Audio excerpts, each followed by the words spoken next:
ரேணு. யோ ரேவதி ரேவதி, அது அவங்க கம்பெனி பேர் ரேணு, அதனால அதை எப்படி சொல்ல. அந்த பொண்ணு வந்துங்க களத்தில் இறங்குச்சுன்னா கிட்டத்தட்ட ரத்தம் வர வரைக்கும் ஒர்க் அவுட் பண்ணுற ஒரே பிள்ளை அவங்க தான்.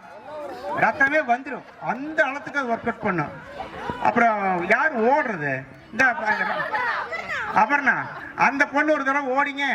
ஏன்னா அந்த மிஷின் இருக்குங்க, அது என்ன மிஷின்? அது ட்ரென் மிஷினு. கண்ணாடி பூத்து போய் எம்ஜிஆர் ரோட்டில் வந்துருச்சு. அது என்ன குதிரை வேகம், ஹார்ஸ், நம்ம அரேபியன் குதிரை மாதிரி ஓடினாங்க.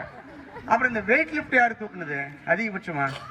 அருண் சார். யாருங்க சார் அது வெயிட் லிஃப்ட் தூக்குன பிள்ளைங்க? ரேவதி தானே? ஆமா ரேவதியே தான். அதே அவங்க தான் வெயிட் லிஃப்ட் ரொம்ப ப்ரொமோட் பண்ணாங்க. அப்புறம் கடைசி அந்த இது நிற்போம் இல்லைங்க, பிளாங்க் நிக்கிறதுல மிகப்பெரிய போட்டி நம்ம இவங்க ரெண்டு இருக்கு. பிரபாவுக்கும் ரேவதிக்கும் தான் பயங்கர போட்டியா இருக்கு. ஷர்மி வந்து ரொம்ப நல்லா வந்துட்டு இருந்த பொண்ணு, ஜாயின் பண்ணிக்கோங்க. அந்த பொண்ணு பின்னாடி இருக்கிற சிந்து வந்து என்ன பண்ணுன்னா, நேரம் எங்க ஜிம்ல ஒரு பில்லர் ஒன்று இருக்குதுங்க, அந்த பில்லரை தள்ளுறதா வேலை. இது வரைக்கும் அந்த ஒரு 2 பில்லர் அந்த அம்மா வந்து தள்ளி விட்டாங்க. கட்டாம 3வது பில்லர் நம்ம ட்ரை பண்ணிட்டு இருக்கிறோம். இப்படி ஒரு என்ஜாயபிள் ஒரு இடம் தான் வந்து ஸ்பேஸ் பிட்ஸு.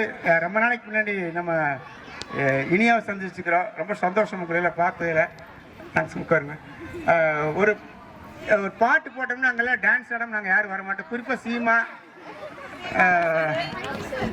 எங்கள் ஷிமாக்கும் ஷர்மிளா இல்லை இல்லை இதுக்கு முன்னாடி ஒரு பேட்ச் இருந்தது, அவங்களே இல்லை. காவியா, யாரும் அவங்கள காவி, இன்னொரு பேட்ச் இருந்தது, அவங்கள பாரு. இவங்க எல்லாருமே ஒரு பேட்ச் இருந்தாங்க. அந்த பேட்சும் ஒரு என்ஜாயபிள் பேர்சன் தான். ஏமா? இல்லை இல்லை அது ஓகே. நீங்கள் எதுவும் பேசணும்னு சொன்னீங்களா? வாங்க மைக்கிடுங்க, வாங்க.